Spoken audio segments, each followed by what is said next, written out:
You're listening to a Roddenberry podcast. This episode of Mission Log is sponsored by listeners like you, supporters on Patreon. Join us today for early access to shows and the Mission Log Discord at patreon.com/missionlog. Mission Log, a Roddenberry Star Trek podcast, episode 496, Before and After.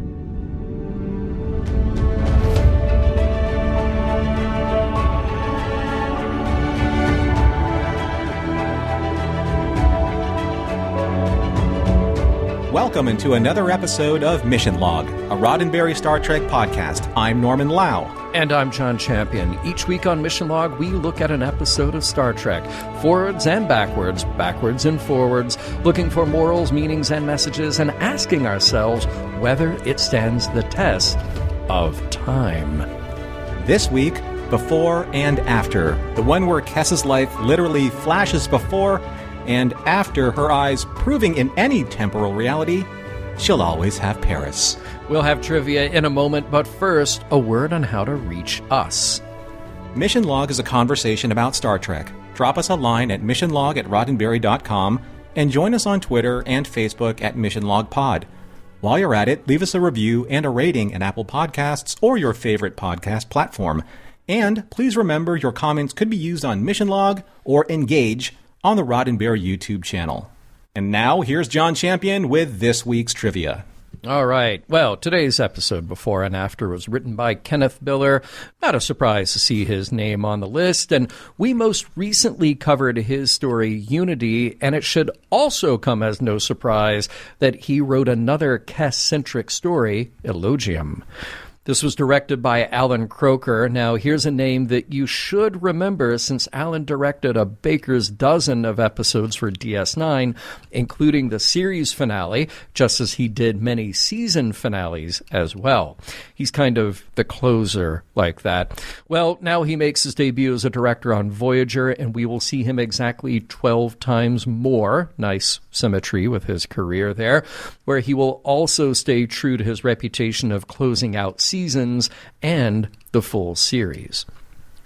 We have a number of guest stars to look at. It's time to meet the Kes family, current and alternate timelines included. There's Kes's daughter, Linus, played by Jessica Collins, and she's an actor who easily transitioned from live theater to TV and back again. Early in her career, she appeared in soap operas like All My Children and Loving, where she did more than 400 episodes. She studied at the Royal National Theatre in London, not to mention the Cordon Bleu, so she is also quite a chef. TV and film roles racked up with some impressive titles like Spielberg's Catch Me If You Can, and another stint of more than 400 episodes of a soap, this time on The Young and the Restless. Kes's grandson, Andrew, is played by Christopher Aguilar, and he started young with onstage roles, which quickly led to TV and film, including a recurring gig on Boston Public and guest appearances on everything from Shameless to Mike and Molly to True Detective. What's interesting to note for our audience is that Christopher also worked as an actor at Star Trek The Experience for the final couple of years of its run, and recently he has been working in the area of mental health. Young Kes in flashback is played by Jana Michaels. As a child actor, Jana got her break providing her voice for the animated series Tailspin for Disney. She soon got a series regular role on What a Dummy and worked for the rest of the 90s both on screen and as voice talent. This episode of Voyager comes toward the end of her professional on-screen career, followed only by a short recurring role on Dr. Quinn, Medicine Woman. Back on Ocampa, not so long ago, there's Kes's parents, Venerin and Martis, played by Michael L. McGuire and Rachel Harris, respectively. While Michael's on-screen resume isn't quite that long, with the occasional TV guest role here and there, his on-stage credits are really where he's best known. He was working variously as a singing waiter and sometime troubadour at the Colonial Williamsburg theme park. Then he switched gears to become a stockbroker, but his big break came when he originated the role of Enjolras on Broadway in Les Miserables. That got him a Tony Award and a long association with the musical, reprising the role through the 90s. Finally, Michael switched to law as a career, and he practices to this day in California. And Rachel Harris, like many others this week, also started out in theater, and when she moved to L.A., became a member, then a teacher at the famous Groundlings Improv Comedy School. Early credits included Sequest DSV, Sister Sister, and voice work on a number of animated projects. Feature film appearances include The Hangover, Diary of a Wimpy Kid, and multiple of the Christopher Guest mockumentaries. She even puts her improvisational skills to use on shows like Curb Your Enthusiasm, Party Down, and a favorite of mine, Reno 911. She's a regular on the series Lucifer, and thus far, this is Rachel's only Star Trek appearance.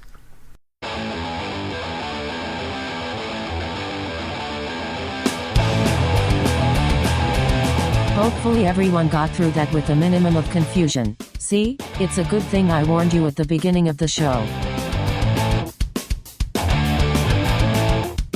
Prologue. A patient looks up at a fully follicled EMH from the isolation biobed in sickbay. The EMH shoos away a young Ocampan woman wearing a sciences uniform and an even younger half-Asian Ocampan. Shortly after, the EMH confesses that his patient is the finest friend he's ever had.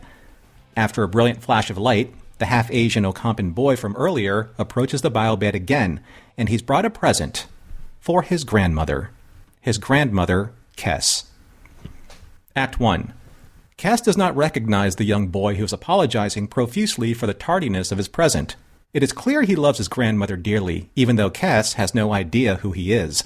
The frightened boy calls out for Dr. Van Gogh, the EMH, who Kes also doesn't recognize at first. The EMH sends the boy to bring his family to sickbay as Captain Chakotay appears to check in on Kes's progress. The EMH admits that her Ocampan physiology could be the cause of a great deal of what is happening to her, but he has no baseline of comparison since she is the only Ocampan of her age on record and on Voyager. What they do know is that Kes's memory is as if it were wiped clean and possibly from what the EMH believes is the Ocampan morologium. The biotemporal chamber the EMH mentioned earlier may be the only way to save Kes. However, after complaining about a sudden change in her temperature, a flash of light surrounds Kes and she's transported to her quarters, where the younger Ocampan woman and her grandson Andrew, from before, are waiting for her, even though she barely knows who they are. As Andrew leaves to fetch his grandfather and father, Linus reminds Kes that she is her daughter and tries to comfort her confused mother as she escorts Kes to sickbay.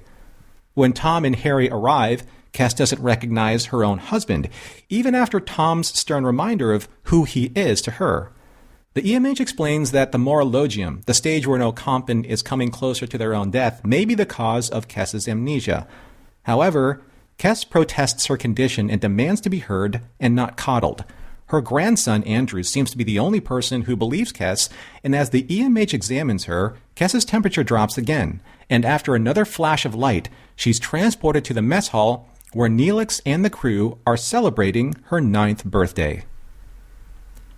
Act 2.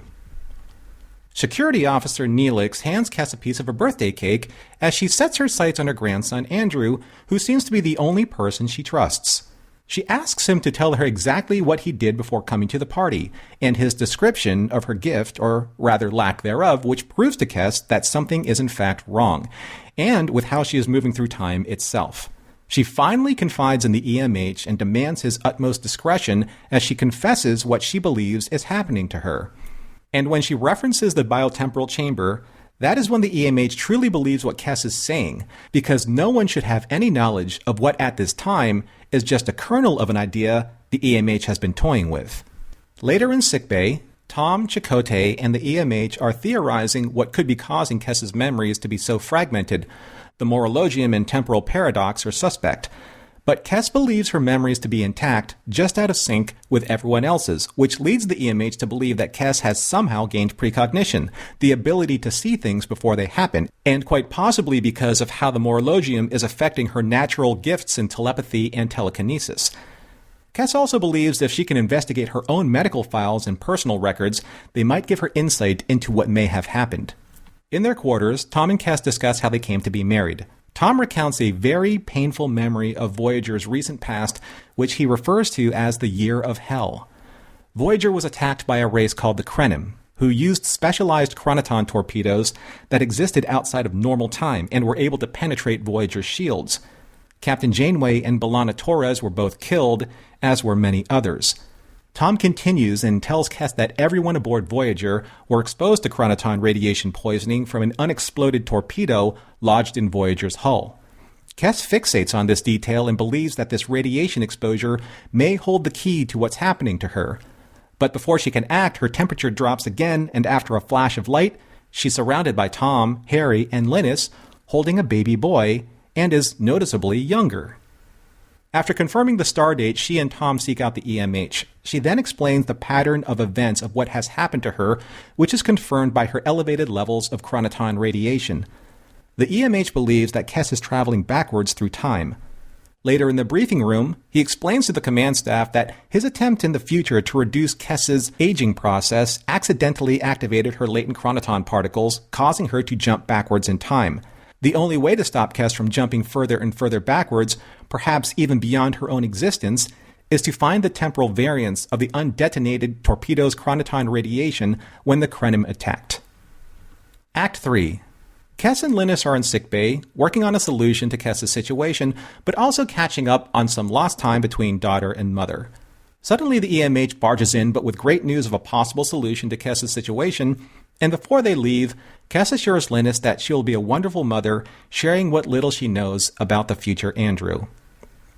In sickbay, Kes is confined within a stasis field in the surgical bay as Tom arrives. Surprised to hear Kes refer to the EMH as Dr. Van Gogh, while knowing he's been entertaining Mozart as a possible name, Tom assuages Kes's fears with a story of how Harry spilled champagne all over his dress uniform during the best man's toast at Tom and Kes's wedding.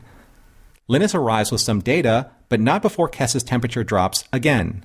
And after yet another flash of light, Kes finds herself giving birth in a shuttlecraft as Tom delivers the baby, chastising her all the while for being in no condition to join Tom on a routine supply mission.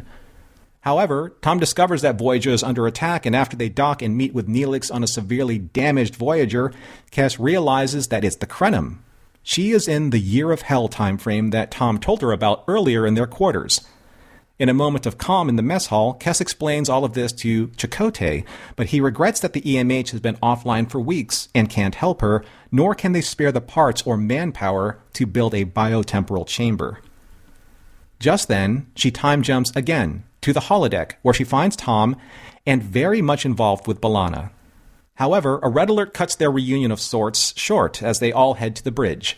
Captain Janeway is alive, and they have just been fired on by the Krenim. As the first wave of chronoton torpedoes hit, Kes tells B'Elanna and Janeway about the tactical nature of these torpedoes, but their conversation is cut short as a second volley explodes B'Elanna's engineering console, killing her and Captain Janeway in the process. Act 4. After confirming what Kes said, Chakotay assumes command and looks for options on how to stop the Krenim from their next attack. He implores Kes to tell him what she knows, and she advises Chakotay to remodulate their targeting scanners. Harry confirms that this has the best chance of success. Chakotay orders Tuvok to open fire, and with a direct hit, Voyager's firepower destroys the Krenim ship. Later in the mess hall, Tom, Neelix, and Kes help the wounded and triage who can be helped and what can be repaired. Kes takes a moment to comfort Tom, who is numb with grief after helplessly watching B'Elanna die just moments earlier. Neelix tells Kes that several crewmen are suffering from chronoton radiation sickness, which crystallizes this moment in her mind as the apex of how and when everything changed. She has to find the unexploded torpedo that is emitting this radiation, which will poison the crew, her included, with a specific temporal variance, the very same that will be triggered by the EMH's biotemporal chamber in the future, causing Kes to phase backwards through time. She finds the torpedo and succumbs to its radiation, but not before discovering its temporal variance at 1.47. She jumps once again, and at this time, the Doctor no longer has hair, but she does tell him about the chronoton temporal variance, which fulfills her mission.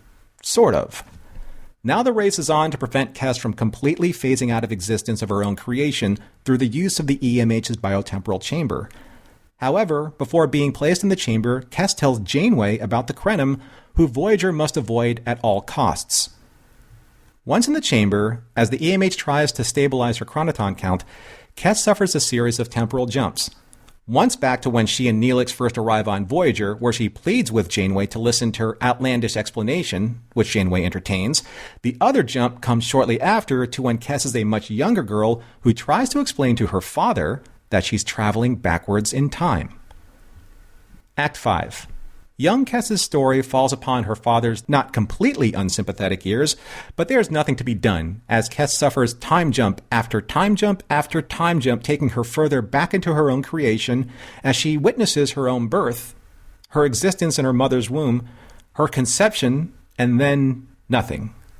But the chronoton radiation stabilization worked as her timeline began to accelerate forward, just as rapidly, once again through her conception, to her birth, to her youth, and finally to the moment when in Voyager's sickbay, she comes to, and the EMH confirms that she is as old as she ought to be in the here and now, 3 years and 2 months. All of this is happening under the watchful eyes of the EMH and a very alive and well B'Elanna and Captain Janeway. Later in Club Bro Med, Kes is bombarded by questions about the future, to which she and Tuvok allude that what she experienced are only possible futures, that can happen but aren't set in stone. Kes does, however, promise to tell Janeway as much as possible about the Krenim, in the hopes that they can avoid them and that possible year of hell. Kes sets out to write her report, leaving her own party, glibly telling her friends that all of the things she's learned from this most recent experience, that there's no time like the present. The end. Nicely done, Norman. Thank you for getting us forwards and backwards through before and after. Really appreciated that. There's a lot of jumping around to do there. My capacitor was indeed fluxed. It's one of those episodes that needs a couple of views to take it all in and get all those different time periods straight. But let's take it in order, shall we? I really like how immediately, and Alan Croker makes a visual choice here, which he doesn't even necessarily have to, but the layer upon layer of things that tips the audience off that something is wrong. Because you got the fisheye lens, you got it from the POV on the examination table. Right. There are new people around who you don't know. And the EMH has hair. He has that magnificent, impressive, might I say, Shatner-esque hair on his head. You may, indeed. Thank you. Yeah, it does set up like the, what is going on right now? And so I love the EMH. I love that he has hair. I love that he kind of like found his own name. But do sentient holograms actually need peace and quiet to perform operations? Or can't they just turn that distraction off in their programming? They should be able to. Yeah. I mean, you create. It's like having the best noise canceling headphones in the world. You just switch on that negative sound wave, and then you're golden. Yeah. I do like the continued weirdness that you have Captain Chakotay and no explanation this early on as to why. Very cool. Yeah, I liked seeing the pips. I did look. I'm like, they changed that as pips, which is good. I know that the mileage may vary on this for a lot of people, but for the time, for the 90s when this was done, I thought that Kes's aged makeup held up. It was good, yeah. It is a little mask-like, but I like that we have so many different versions of her at different ages. And I thought it worked well. Yeah. You know, for the time frame. And the performance gets to come through. That's really important, you know. The Doctor has so many great lines in this episode, but early on now he says, referring to that biobed, it's a completely revolutionary procedure. I have no idea if it'll work. And that just doesn't sound like the usual level of confidence out of the EMH, you know? Oh. So we get some different takes later on. He's like Samson, the longer his hair, the weaker he gets. Maybe. That might be it. When we cut to Kess's quarters, I'm a little disappointed at the distinct lack of space sheets or space pillows. None to be seen anywhere. Well, just kind of very normal. Yeah, we never really saw the before or after of the decor in her quarters. That's true. Yeah, you would think if Tom Paris has moved in, it's going to be space pillows everywhere. I do like the word they created for this, the morologium, which is a nice connection to that word elogium, but then kind of the French Latin, the preface more like death. Really cool use of language there. And my God, I love. They just don't wait. We have the double reveal of Tom as Kess's husband and Harry as Linus's husband, just back to back. We're not even slowing down for you to take this in. Right. I had to pause and I had to do some quick algebra.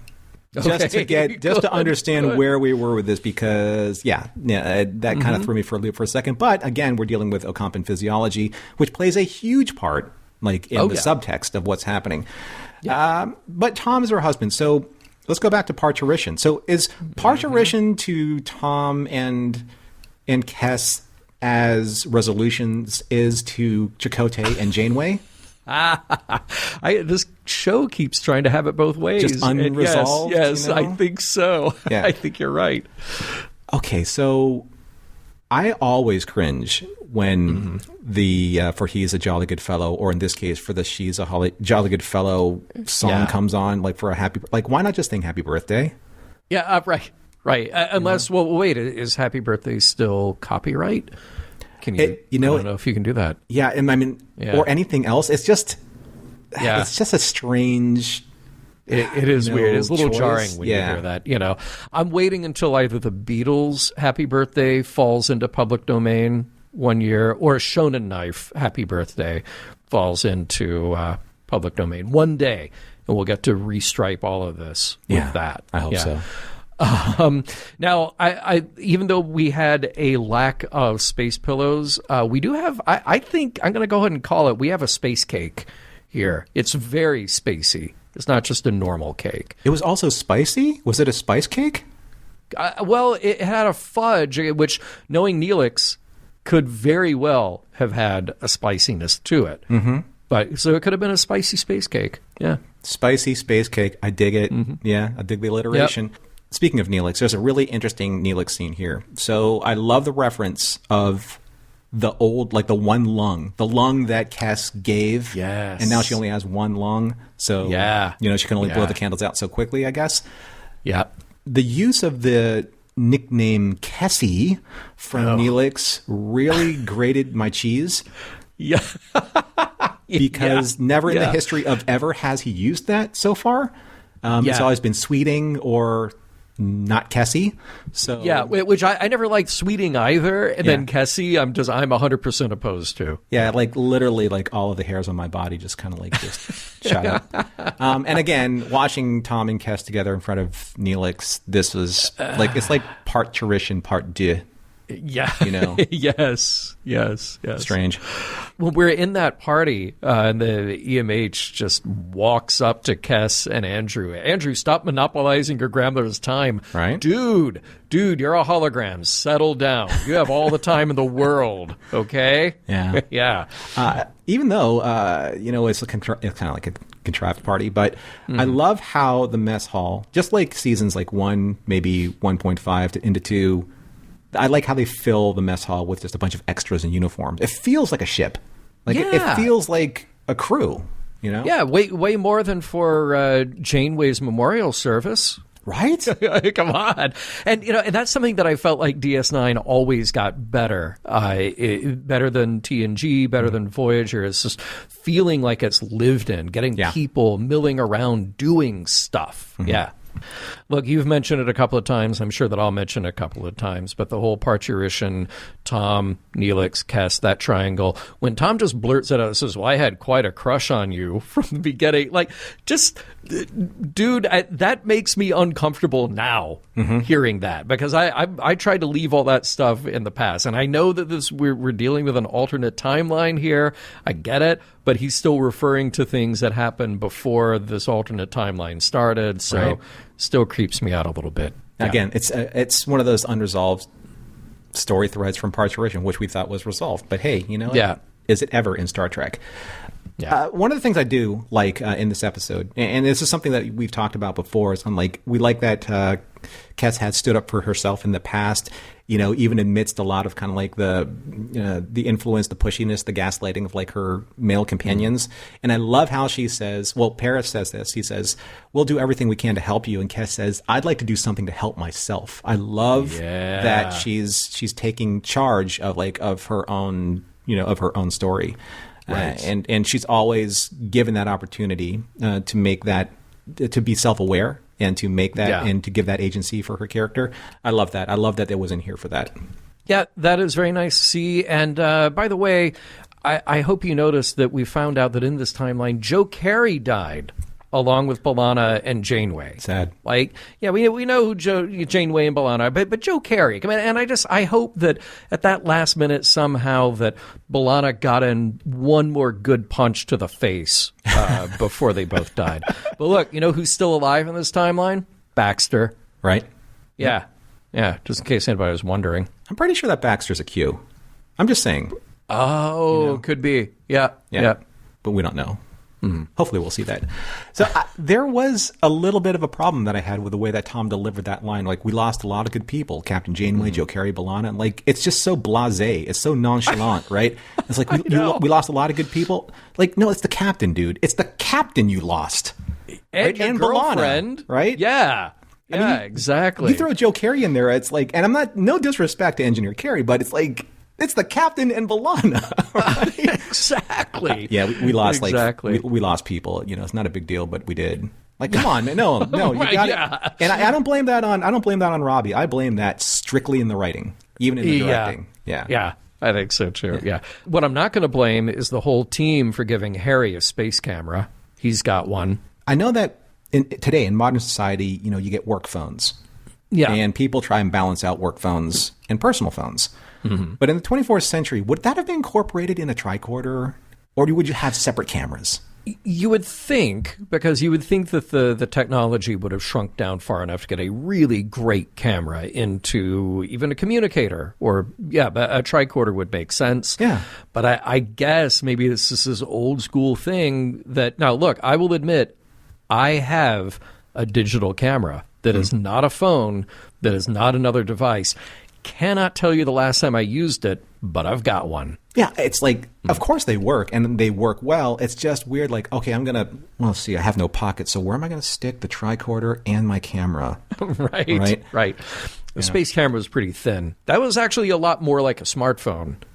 Right, yeah. Mm-hmm. It looked like it. I also like the fact that was the picture that we saw earlier on when Kes looked at who she once was. And I also like her checking in on what stardate was, because it was stardate 56947. Oh, my God. There it is. Of course. There it is. Here's something that I thought was really good. There was a wonderful edit sequence at timestamp 20 minutes, 21 seconds. Kes shivers, and then the energy surge takes her to the next scene. And it's so tightly edited, it feels like, that sells what she's going through every single time. Her temperature drops, the light flashes, and then she's in a completely different environment. I thought that was really well done. And it takes you to this point because you have to have the explanation before that happens, before that edit makes sense to us. Yeah. But perfectly played. Now, here we go. Now that EMH is back on his game, because he has this great line about his technology. Highly experimental, but nonetheless brilliant. Of course. That's the EMH that I'm here for. And I'm not going to worry about all the timey-wimey stuff, because I think at this point, the EMH in the past would know that he will do something in the future with that biotemporal field, so he could just not do that. But I digress. Yeah. Okay, we'll put a temporal pin in that. Okay, very good. I thought that it was a really nice scene with Linus and Kes. I mentioned that in my recap, where they're just talking to each other. But the only thing that was a little bit jarring is that they're so close in age that I wish that Kes's makeup was just a little bit older as an Ocampan, because she and Linus looked like they were again, they were like in their, third year, Enzo Compton. So it just seemed like they looked more like sisters as opposed to mother-daughter at this time.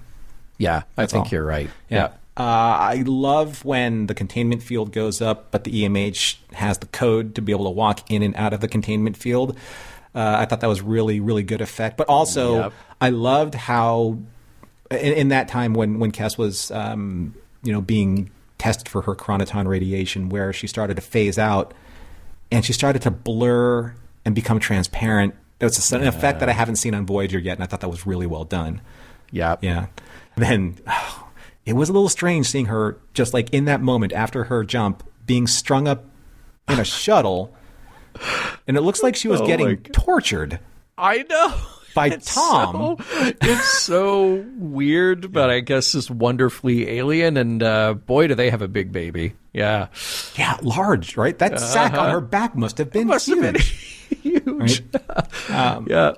I love seeing the actual surface damage on Voyager during the Krenim attack during that Year of Hell sequence. I was like, yes. Okay, finally, Voyager is actually showing that it's been catastrophically damaged, in some way. I thought that was actually really nice. That was really cool. And then cut to the pure existential torture of you keep going back in time, you end up in Club Bro Med. Right. I mean, just imagine that. You see your ship getting hit, and then you end up there. That's I can't imagine. That's catastrophic psychic damage. That's what that is. Yeah. Another timestamp. So 30 minutes and 31 seconds. So when B'Elanna comes and kisses Tom, there's a really funny, subtle eye twitch that Jennifer has as Kes, where she's like, what's going on? It's like, I don't like this. I'm confused. I just jumped from time, and now I'm seeing this. Yeah. And you could see, it's just like that wonderful Herbert Lom type of reaction, like in the Pink Panther when, his Clouseau just starts twitching his eye. Yeah. Love exactly. That. Now, I love the whole idea of the Krenim in this temporal torpedo, but I kept wondering, what does it do? Is it so hardcore that it blows you into next week? Is that what a temporal torpedo does? As I can only imagine. Temporal torpedo, great band name. Y'all can have it. You can also have Spicy Space Cake. Right. Yeah. Just go. That can be your Shona Knife cover band. Will be Spicy Space Cake, and then Temporal Torpedo can be the album. You're welcome, world. And now I did have to wonder, in this moment, though, Kes just gave them information they didn't already have. So now think about it. They blew up the Krenim ship with that information, just boom, which they didn't or presumably wouldn't be able to do otherwise. Do we have a brand new paradox? Are we changing the timeline within the changed timeline? Right, because she would have been blown up right along with everyone else if, in fact, she didn't act on information that came from the future. So many timelines. Take that, which Doc then Brown. Potentially would have prevented that future. All right. True enough. Yeah. I thought that when the torpedo overloaded the Krenim ship, it was really dark, in the effect. Yeah. But when it exploded, right before it exploded, you got to see all the detail, which I thought was great. Blowed up real good. It blew up real good. Why was Neelix in a commissioned officer's uniform at that time? I don't know. Put a pin in that. Yeah, that's a rhetorical question. I hope that everyone just kind of lit up like the Krenim ship right there. Yeah. Here's another rhetorical question. Don't they have gas masks on board? Because, come on, Cass. You're going down to... whatever. Okay. I have a timestamp at 36 minutes, 10 seconds. Second 47 reference. Yeah.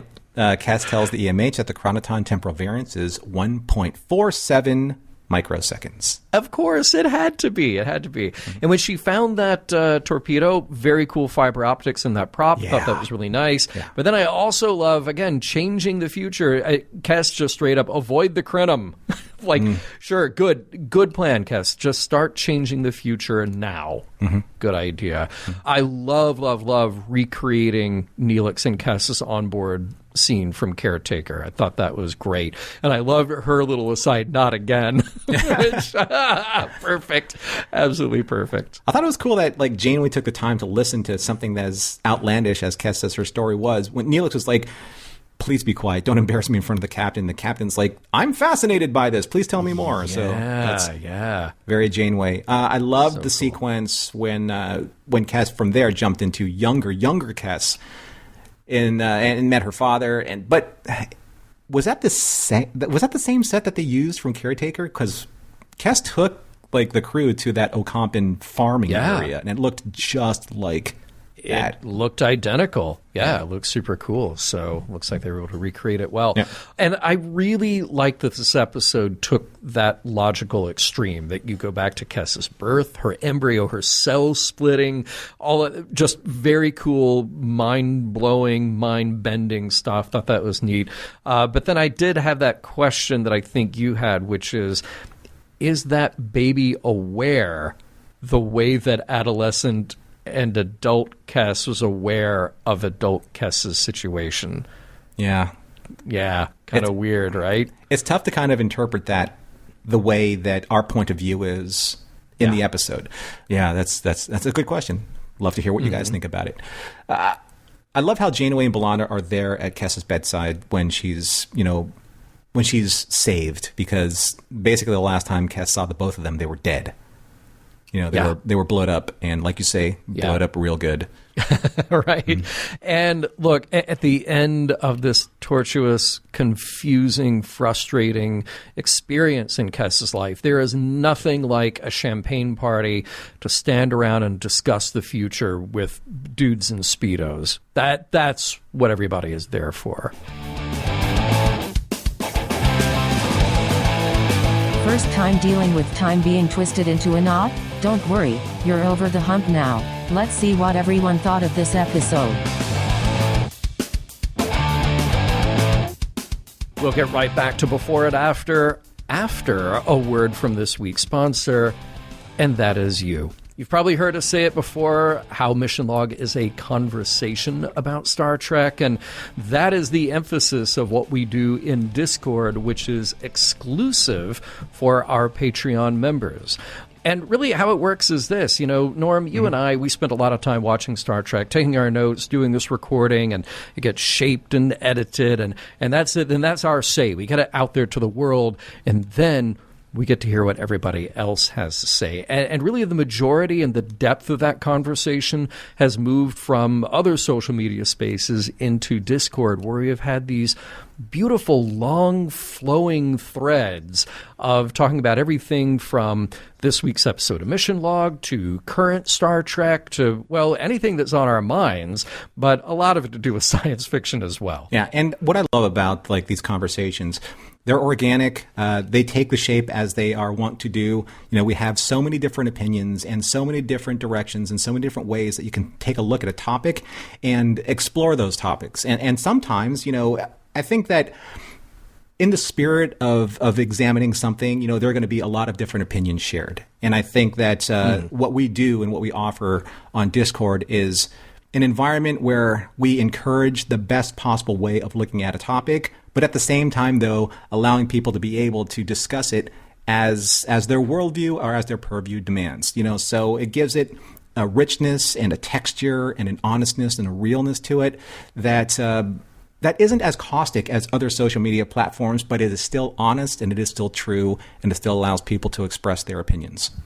Yeah, so if you want to have a different kind of conversation than what you may be finding elsewhere online, we would love to have you join us in Discord, and that is an exclusive perk for our Patreon supporters. Now, that isn't the only thing. When you join Patreon, there's exclusive swag, there is the uncut early release shows that we drop in there, and most, I would say all of those shows have a little VAM, what we call a little value-added material. That's the bonus on top of the bonus. So make sure you stick around for that as well. And we want to thank everybody who has joined us very recently. There's Mark, Marguerite, Jay, Will, Caitlin, Hawkeye, Robert. Thank you all so much. So if you would like to join them and join us, you can do that at patreon.com/missionlog. Again, it's patreon.com/missionlog for your key to all the exclusives and the Mission Log Discord.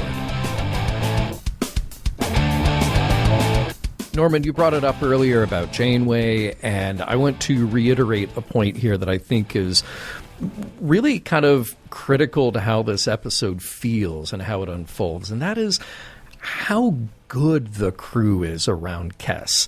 Because as many just crazy, mind-bending things that happen, they are all, without fail, supportive, concerned. Nobody dismisses what's going on with her.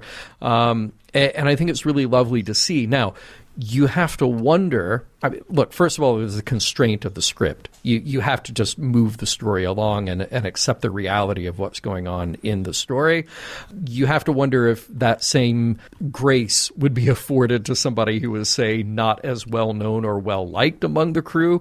If it's some random Maquis member, maybe somebody we've had a problem with in the past, then are they going to be as receptive and kind?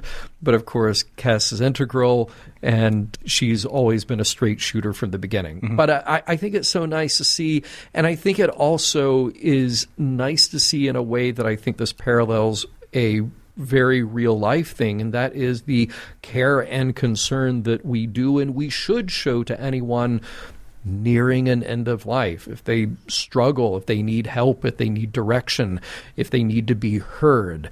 And that's what's so nice to see. It's like there is discussion about what normally happens with the Ocampa physiology and psychology as it get closer to that point. But it's never as to say, well, you can't take anything she's saying seriously. And it's just nice to see. It's this really warm, familial environment that they have. I'm of a mixed opinion about that, to be honest with you. In this episode. Tell me why. Well, I see what you're getting at, and you're right that the crew they're protective of Kes, and I think that they're supportive of what she's going through. But I think we get to that later in the episode more than earlier, because I do feel that when she is suffering from the first several time jumps, and then she's trying to explain to the EMH, to Tom, to Chakotay what's going on. They're like, well, maybe it's the morologium. Maybe you don't think what you think it is. Mm-hmm. And for me, the way that it came across is like a little bit of ageism that was going on. With their approach. And when I say their, like, the people that were reacting to her the most, Linus, especially the EMH, and Tom at times. So it reminded me a lot of how in All Good Things, in the Next Generations, like one of the greatest legendary episodes of all time, Yeah. How the crew didn't quite believe Picard was saying what he was saying because of his age. Not because it was that he was suffering from like time jumping, kind of like the way that Kes was, 3 different eras, but it's because, well, he's Jean-Luc Picard, but he's a little older now. He's not really quite making sense, and we're not really taking him at face value. But it must be because he's older. But we like him, so we're going to go along with him. And we have, and he's earned our trust up to this point. But at the same time, and it's kind of like Kes, I think they're being supportive because they've had this time and this relationship with her, and she's earned their trust and their loyalty up until they're like, well, you're a little older now. We're not really quite sure that we are on board with what you're saying, but we'll give you the benefit of the doubt. Yes, we do have that reaction from some of those people. We're also at a point, though, where the EMH has created this biobed to help reverse these signs, which it immediately I ask, okay, did the EMH, has he cured death through the Ocampa, or at least an early death through the Ocampa? Because this just sounds like a thing that, well, maybe you could scale up and you could use that on just about anybody. Oh, I'm just creating a bed that reverses cellular aging. Mm-hmm. Okay. Yeah. Cool. I mean, we've done things like the transporter that we did with Dr. Pulaski, put her in old, she comes out young. This is great. This is great. But I was very interested in Linus's take that the EMH should not artificially extend Kes's life. Mm-hmm. And it was interesting to hear this conversation in the context of, who is making that decision? The EMH has just gone ahead with creating this device, doing the research, spending the time and resources to do so. Here's Kes, concerned about what's going on, literally losing her place in time, and theoretically, if things had played out the way they normally would, simply potentially dying in that timeline. But then you have other people like Tom and Harry asserting their thoughts. Well, if it was you, I would demand that the EMH do this. Yeah. I would want every effort taken to extend your life. Yeah. And almost as if Kes is not in the room. And that's happened a lot with Kes, in the course of a lot of her episodes, and especially in her focus episodes, where a lot of people are talking around her, but not necessarily talking to her. And I loved that. That's the point where I referenced her quote, where I want to make these determinations for myself. And literally, her half the episode, or at least when he was on screen, Andrew, her grandson, said, "You have to believe my grandmother. She's telling you exactly what you need to hear. She's not crazy. She's not delusional." And but I'm glad that you brought up the aspect of life support, because that's a very touchy subject, especially when you think about life support in the 24th century. And she didn't want to have her accompaniment life extended. I mean, even Linus said, "My mother's always accepted that she would only live 9 years. If she's reaching to the natural end of her life, she wouldn't want extraordinary measures taken to extend it, especially not in the state that she's in now." So I'm glad that that's addressed here, because that's something McCoy wrestled with in Star Trek V about, am I going to either make this determination for my father who's suffering from a terminal illness, or find a way to prolong that in order to find a cure later? So it's a very real topic. And especially for people who have had to make that decision. Do I want to keep my loved one on life support because it's what they want, or it's because what I want?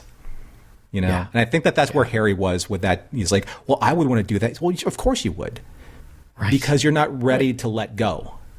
Right. Right. But the person who you've made that determination for is. Right. Yeah. Exactly. Yeah. It's such a quick scene here, but there is a lot of depth to it, and there's a lot to chew on there, because whose opinion are we supposed to listen to here? Well, I would think that it would be Kes's in that case.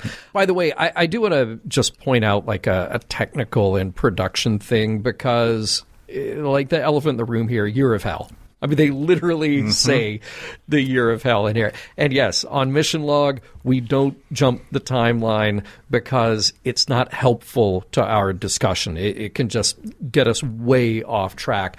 But as someone who remembers that there is an upcoming episode called Year of Hell, I really appreciate planting the seed here.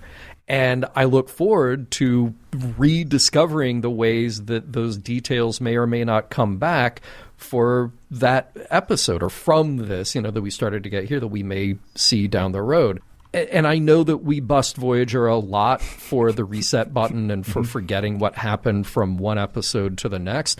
But it's really nice to see an attempt here to let an idea germinate for a while that will play out and have some reference and impact later. Yeah. So I relay that. But at the same, here's what's really important about that, though, and here's partly why we don't jump the timeline. At the same time, they told a self-contained story that works without that knowledge, right, just as it was for the audience in 1997 when this came out. Nobody knew that so many months later there would be that. So well done just as far as creating that timeline that then would have that payoff later. But creating a self-contained episode. I mean, I have watched ahead, and I understand that particular episode, Year of Hell, is it's very impactful, in the series. Yeah. But even if I just saw it, Voyager up to this point, I like how it just gives a little bit more texture and world building to what happened in this episode as an alternate reality. I was like, wow, that's extreme. And it's kind of you want to avoid that. So Kes's plight, you want to be able to protect her so that they don't have to endure what was happening with a possible future.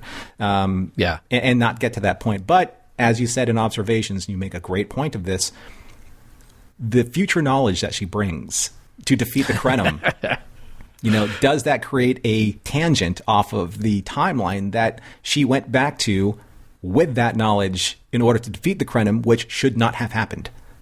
Do you happen to see, Norman, I don't know if you listen to Mission Log. Do you remember that there was an episode that we did called Future's End? And there was a whole thing about the temporal prime directive. Yeah. And look, even though we just learned what that is in that 2-part episode, which was a lot of fun, I'm sure that classes at the Academy have already referenced how we can't mess with the timeline. So, I love that this episode ends with a party at Club Bromed, and everybody's just flat out asking Cass, okay, so what's coming up in the future? Yeah. What do we... I mean, Janeway not stepping in saying, nope, can't do that, can't do it. It's just, let's use this tactical knowledge to our advantage here. Why not? Yeah, it's funny, too, because she's, in the background smiling while all of this is going on. I can't blame Cass because, Cass is not Starfleet. She didn't learn anything about the temporal accords from the Academy. Every time something like this happens, I think back at those 2 time agents, that went to Cisco in that episode, and they're just like, oh my God, we have to sort all this out again. Yeah. Now, here's a little bit of I'm just going to switch gears here because it's still a temporal issue, but it breaks the continuity within the episode for me. So, and I brought this up in observations. Why is Neelix in an ops uniform at 33 minutes and 43 seconds of this episode? So, at the beginning of this episode, we see that at the birthday party, we see that Neelix he's a commissioned security officer, and it's possible that he has taken over for Tuvok. Yeah. So this is what puzzles me. When Kes sees Neelix after the first Krenim attack, prior to the mess hall being used as a triage area, Neelix is still in an ops uniform. Moments earlier, we saw Tuvok at his security station as lieutenant commander, Chakotay as commander, and Janeway as captain, as it should be at that time. And we know at the beginning of this episode, there has been a change in ranks and duties after Janeway was killed. Tuvok is commander, presumably first officer, and Neelix is now security officer, and Chakotay is captain, having everyone kind of takes that step up in rank. Yeah. So why is Neelix at this stage in the past before, or during when Janeway and B'Elanna were killed in a security uniform before any of this happened? That is a really good question. Right? He technically shouldn't be, right, unless we just think he's just starting his training for some reason that we don't understand, that doesn't logically make sense. So still, why would he have the actual uniform? Right, and I get that, and that's very well possible because he's doing all of these kind of cross-training scenarios. But even in one scenario when he was rappelling, he was wearing rappelling gear, which is just field gear. When, he was in Rise, when he was wearing the Maglev training uniform, it wasn't an official sanctioned uniform, right? So now, I know that people are really, Norm, you got to calm down. But it's just one of those things in a time travel episode that every detail counts, and it just kind of tweaked me a little bit. Yeah. See, and Norman, I knew that maybe you weren't the biggest fan of Neelix, but I never thought you'd call him repelling. Already a bit confused, aren't you? It's complicated. Fortunately, you're here just in time for the recap. Here we are, John, at the end of the episode where we have gone before and after, in a fashion, in a sense, in a way, where we have taken a look at this episode. And as we do with Mission Log, we always come after the fact and look at the morals and meanings of messages that we have mined. But before that, we're going to take a look at if this episode did, in fact, withstand the test of time and if it does, in fact, hold up. So before we get to the morals and meanings and messages, let's see how you felt about this episode. Yeah, so there are a lot of elements at play here. It's a little creepy. It's touching. It's a little weird. It's high concept. There are elements of fun and action to this. And I think most importantly, it's an episode that lets the actors stretch their skills. I'm only bummed because I know that we're getting toward the end of our time with Kes. And this was just such a nice highlight episode for Jennifer's strengths as an actor. And we have gotten tastes of that along the way, but to really see her play this wide range was cool. The story has elements that are familiar. I mean, it's a little bit Benjamin Button. It's a little bit Memento. It's kind of like a backwards version of A Christmas Carol, you know? So there are all these familiar story styles, even though it's so high concept. I think it really stands up to watching a couple of times to just drink in all of that. I almost wish that this episode had the ability to play its cards a little closer to the chest, though. Now, we know right from the start that this timeline is wrong because of all the changes. Mm-hmm. And we know that we'll have to set it right again by the end. So that it takes a little bit of the fun and the disorientation out of it. But that said, it is the kind of story that you can only really do in sci-fi. And for that, I have to applaud the ambition here. I also applaud the departure from the sort of Alien of the Week stories. I just feel like we've been getting these things that are a little... either a little soap opera-y, or we just have to create a situation on a planet to throw our characters into. But this, we get to change that around, and we get to put the focus on how a specific encounter affects one person. Mm-hmm. Just tell the story solely about her. And that is a cool thing to be able to do in a series like this. So I can walk away from this episode and see how maybe because it's so weird, it isn't going to be everybody's cup of tea. But I think what they do really well here. So even if you don't think it's a favorite, I think it stitches together these stories with Kes so well and just gives us time to spend with that character and with the actor that it needs to hold up. Yeah. So that's where I'm going to leave it with this one. How about you? Yeah, for me, it was almost at that level of Chitrell. It was almost at that level of Unity for me, but there were just a couple things that were kind of like holding it back. Maybe it's because, and again, this is coming from my perspective, and for anyone who's watched a lot of pop culture and kind of like a lot of film and cinema, there's a lot of wonderful life going on here. Like you said, there's Benjamin Button. For those who understand the fantasy universe, there's a lot of Merlin going on here, with being able to live backwards, like Benjamin Button. There was also what I referenced before. There was like the Next Generation's All Good Things happening here, especially in that vein of the doddering, aged main protagonist, that's not believed by their friends. But the cherry on this Sunday, though, is Kes doing the Spock Wrath of Khan sacrifice for the chronoton radiation. Oh, man. So I kind of felt a lot. So there's a lot of familiar tropes going on. And that's not necessarily a bad thing. Yeah. But for me, it kind of holds it back from being supremely unique in its own respect. We've said this before many times that when you have Jennifer Leon as the focus of her own episode, giving Kes the focus and allowing Jennifer Leon to act, it's magical because she's so good. And it's unfortunate that she was so limited in her exposure as this character. And like you said, we're in a few episodes of closing out season 3 and our time with Kes. And I think that's unfortunate because I think right now, especially with this episode or the last couple of episodes, she's really peaking as a character and as an actor. So that's a little unfortunate that we won't be able to, see where that goes. I really loved her natural hair. And I think that I read somewhere that her prosthetics and her ears were giving her problems, so they went with her natural hair.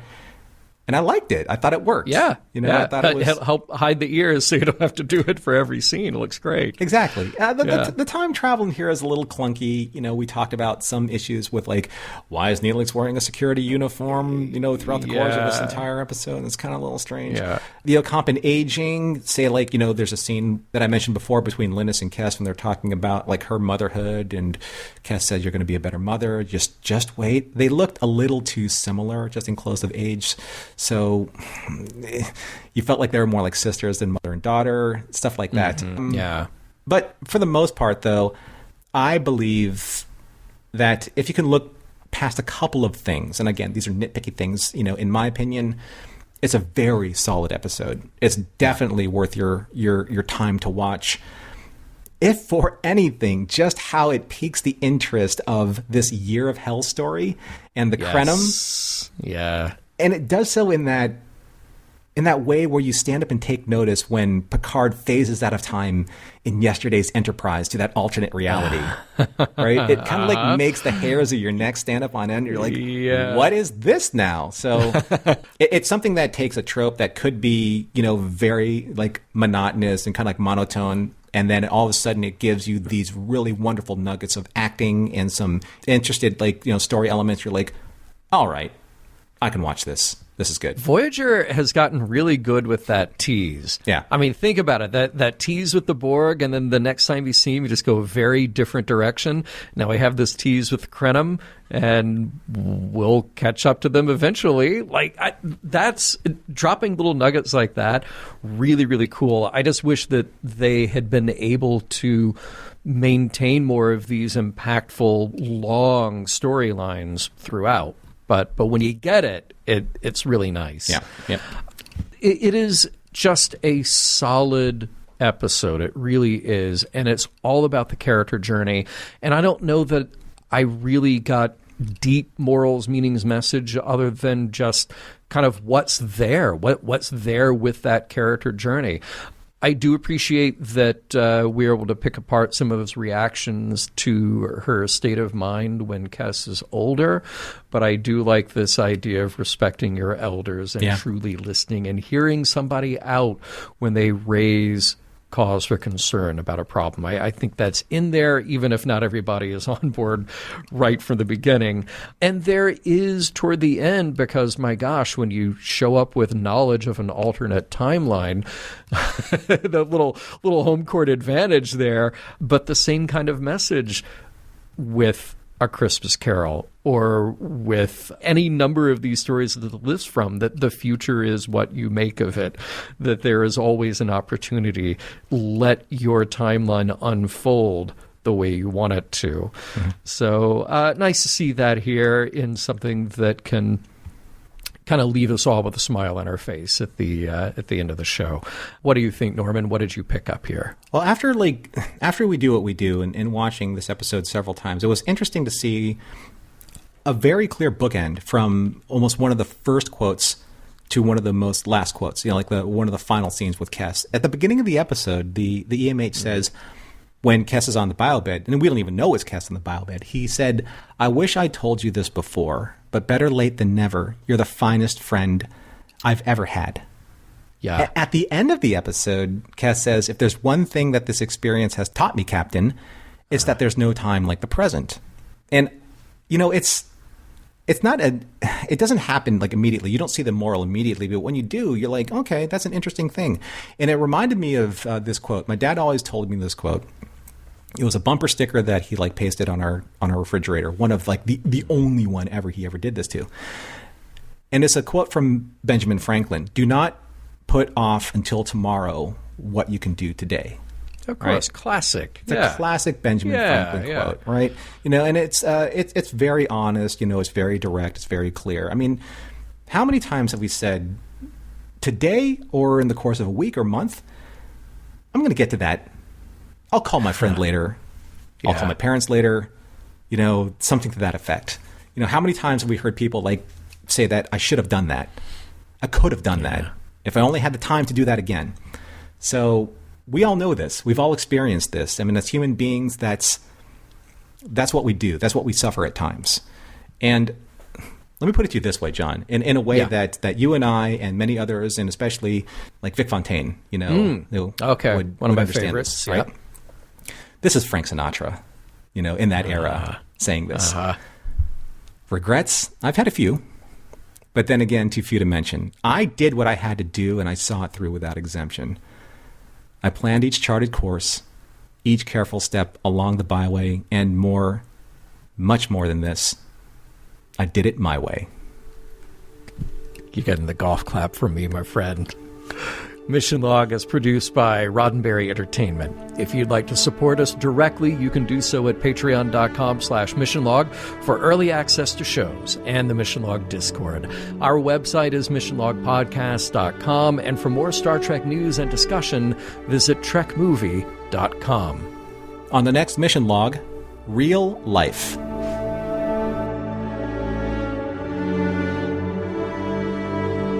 Some of the music for Mission Log provided by Warp 11, online at warp11.com. Special thanks to consulting producers, Adam Brusky, Matt Esposito, Homer Frizzell, John Mann, Mike Richards, and Mike Schabel. Welcome to the Delta Quadrant. Fair warning, this is an episode where events happen out of the strict order of cause and effect. You may find it disorienting.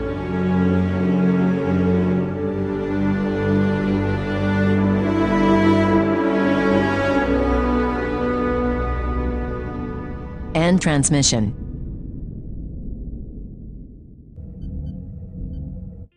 This is a Roddenberry podcast. For more great podcasts, visit podcast.roddenberry.com.